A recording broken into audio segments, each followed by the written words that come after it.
Pozdravljeni, dragi moji, spet v novem druženju, novem videu, v starem okolju.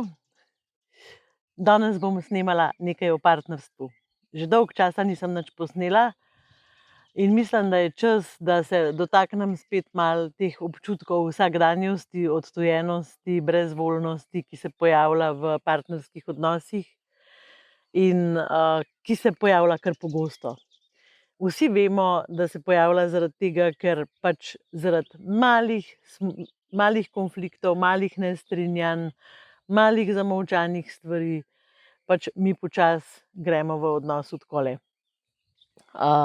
In kako to preprečiti? Vsi veste, da se jaz pa Albert zelo veliko pogovarjava, da imava neke obrede zjutraj pa zvečer in velikokrat rečete, kako se lahko vidva pogovarjata po 35 letih po 3 ure skupaj.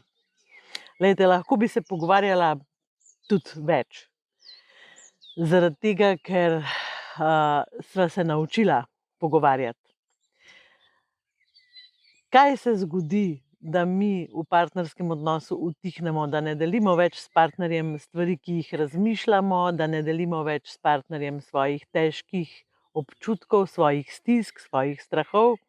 Kaj se zgodi, da ne delimo z njim celo svojih sanj? Nekaj, kar je lepo, ker ko želimo to izreči, rečemo, rajš ne bom zavrnjena, ne bo me resno vzel, drugič, ko se bova skregala, bo to uporabil proti meni. Skratka, polno imamo nekih strahov in prepričanj okrog tega. Jaz se spomnim, ko sem recimo Albertu govorila, veš, enkrat bom pa jaz imela hišo na deželi, pa bom imela živali, pa bom imela, skratka, sanjarila sem o teh stvareh. In Albert je to slišal kot delovni nalog in je rekel, jaz ti tega vsega ne morem omogočati, da je nekaj pritiskati name, To pomeni, da nisva znala deliti stvari na tak način, da bi slišala drug drugega. Pol je Albert recimo rekel, ne vem, jaz bom šel pa enkrat ne vem kam na eno fuzbalsko tekmo ali pa na nek koncert, pa sem jaz rekla, a se ti splača tako daleč voziti. A razumete, to so odzivi, ki nas takole zadanejo in ki rečemo, lej, ne razume me, ne sliši me, nima brez smisla, ne bom mu več nič povedala. In potem ta ne bom mu več nič povedala, se počasi veča in tako, kakor je ta nič med nama velik, toliko daleč narazen sva si midva. Jaz pa Albert sva se naučila, če ne bova v najinem odnosu znala položiti na mizo tudi težkih stvari in tudi najbolj norih stvari, to se pravi najinih sanj, ne bova imela tega občutka, da pripadava drug drugemu, da sva tim, da sodelujeva. In sva začela vaditi, začela sva se poslušati, začela sva se raziskovati. In veste, koliko je to nor občutek, ko sem jaz rekla, wow, le, Albert tako razmišlja, njemu so pa te stvari všeč. In pol sem kar naenkrat vedela, s čim jaz lahko njega razveselim. In to so bile malenkosti. In seveda, ker smo mi navajeni, ker je naša rutina, naša spontanost narejena v ta vsak dan, da skozi nekaj moramo in da se skozi nekaj mudi in da partner bo že počakal, je najin odnos ali pa tudi vaš odnos, vajin odnos, ves čas v nevarnosti. In midva z Albertom recimo imava ene take trike, s katerimi se spomneva na to, da kaj je v bistvu najina prioriteta. In dejansko midva sva se skupaj odločila, da je najina prioriteta najin odnos. Zato imava recimo na kuhinjskih vratih, tukaj v Bohinju, napisano, skrbiva drug za drugega. To ne pomeni, da skrbiva drug za drugega na nek fizičen način, ampak da ko je nekdo, ko vidim jaz Alberta slabe volje, da pridem k njemu pa ga pobožam, pa rečem, a imaš danes težek dan. In ga poslušam, ko mi to pove, in nič ne skušam spreminjati, in nikoli mu ne rečem, lej, saj ni to grozen. Ampak samo poslušam. In to pomeni, da on pač mene vidi, da sem vsa naspidirana, da reče, a kam greva, a te kam pelem. A razumete, da se opazujeva, da pokaževa, da nama je mar drug za drugega. To pomeni skrbiva drug za drugega. Zakaj imava to napisano na vratih? Zato, ker se je zdajle v tem času zgodilo, da sva bila tako okupirana z nekimi svojimi mislimi, tudi strahovi, tudi neko paniko. Marsikaj se nama je zgodilo v času karantene. Saj sem vse posnela, tako da če pogledate posnetke za nazaj, boste videli. In to so bile težke stvari, ki so pač mene osebno, tukaj za Alberta ne bom govorila, ker ga ni zraven, ampak jaz sem bila kdaj pa kdaj kar fajn obupana, a ne? In sem rabila nekoga, da mi pomaga, da se postavim. In ta skrbiva drug za drugega je bil zelo dober pripomoček. Pa recimo danes zjutraj mi je Albert napisal na listek ob 10:30 na kavi pod hruško, randi na kavi pod hruško. Meni so to take lepe stvari, s katerimi v bistvu začinva najin odnos, da postane malo drugačen, da dan ni enak dnevu. Ne vem, jaz Albertu kdaj kakšno stvar pripravim, ki jo ima rad, pa mu napišem gor listek, recimo mar mi je, maram te. Albert ima eno tako ful dobro navado, ki meni prav dušo poboža. On včasih, ko delava vsak v svojem prostoru, tako pride k meni, čisto potihem, pa me počoha po hrbtu pa reče, sem prišel, ker te pogrešam. In lejte, to ni pogrešanje, fizično pogrešanje, ker itak čepiva skozi skrb in si greva tudi kdaj na živce, a ne. Ampak to je ono pogrešanje v čustvih, a veste, ko začutiš neko praznino in se spomniš na partnerja. In tle je mogoče eno vprašanje za vaš proces, da boste kaj od tega videa imeli.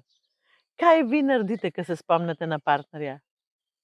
A mu napišete SMS, a ga povabite na kavo, a mu rečete pogrešam te, a ga pokličete pa mu rečete, dale sem se nate spomnila, ali pa dale sem se nate spomnil. A mu napišete ljubezensko pismo, a mu prinesete najljubši bombonček, ne vem, a kaj naredite? A rečete, spomnil sem se in pustite, da gre, da misel gre pozabljena. Lejte, partner nikoli ne bo zvedel, da ste se nanj spomnili. Nikoli ne bo zvedel, da vam je bilo toplo pri srcu, ko ste se nanj spomnili. Nikoli ne bo zvedel, da vam je mar za njega, da ga pogrešate. In to so pomembne informacije. Ne samo, kdaj pridemo, pa kdaj gremo, pa kje smo, pa s kom smo, pa kdo nas je klical. Ampak to, kaj jaz čutim do tebe. Jaz to čisto raznežena ratam. Meni so to res dragocene stvari, res pomembne stvari. In tako si želim, tako si želim, da bi zastrupila svet tako kot z virusom. S tem, da bi ljudje videli moč, kakšna je to moč enega povezanega odnosa, kakšne čudeže dela. Ne samo v odnosu med nama, nasploh v mojem življenju, pri vzgoji, v službi, pri delanju posla. To je temeljni občutek varnosti. Zdaj pa še za slovo eno zgodbico, ki se je zgodila ta vikend in se mi zdi taka prisrčna, zato da boste mogoče dobili občutek, kaj je to prioriteta. Kaj je zame prioriteta? Šli sva s prijateljico po flance, z avtom sva se peljali tako 5 kilometrov stran. In ko sva se vratili, pač to je neka trgovina, ki prodajajo pač zelenjavo za posaditi. Pač sva nakupili svoje stvari in ko se peljeva nazaj, ona reče, joj, škoda, ker nisem kupila brezalkoholnega radlerja za mojega moža. In zdaj je moje vprašanje za vas. Kaj v taki situaciji naredite? Ko se spomnite, da nekaj niste naredili, pa bi lahko? Lejte, kaj jaz vidim v tem stavku? Vem, kaj ima on rad, vem, s čim bi ga razveselila. Vem, kako bi mu pokazala, da sem se spomnila na njega. In jaz sem ustavila pred trgovino in sem rekla, gremo kupiti brezalkoholni radler. Ker to so sporočila, ki jih dobimo v življenju, ki nam padajo kole v možgane. Taka, pa so noter. In naša izbira je, a bomo to sporočilo ignorirali, pa rekli, brez veze, sej mu ga bom drugič, ne bo isto. Ali pa rečemo, wow, sej je res dobra ideja. Res mu hočem pokazati, točno danes mu hočem tole prinesti in ga razveseliti. To je primer nečesa, ki se nam dogaja vsak dan. Sigurno se nam dogaja vsak dan. In moje vprašanje za vas je, kaj s tem naredite? A realizirate stvari, a si vzamete čas, a vam je to prioriteta, ali pustite, da grejo in da je pač dan enak dnevu, da se nič ne zgodi. Tako da, evo, tukaj imate nekaj namigov, če imate kakšne svoje rituale, kakšne svoje obrede, kakšne svoje igre, zapišite jih od spodaj v komentarje, zato ker mi se vsi od tega učimo. Eni ljudje nimajo pač te ustvarjalnosti v sebi, se ne znajdejo toliko. Nimajo, a veste, tukaj so tudi, to sem že govorila v prejšnjih videih, vzorci. Zelo, zelo pomembna stvar, a ne? Kakšne vzorce smo prinesli od doma? A je bil partnerski odnos vrednota, a ni bil? A je bilo veliko jeze v odnosu? A je bilo veliko nespoštovanja do ženske, nespoštovanja do moškega?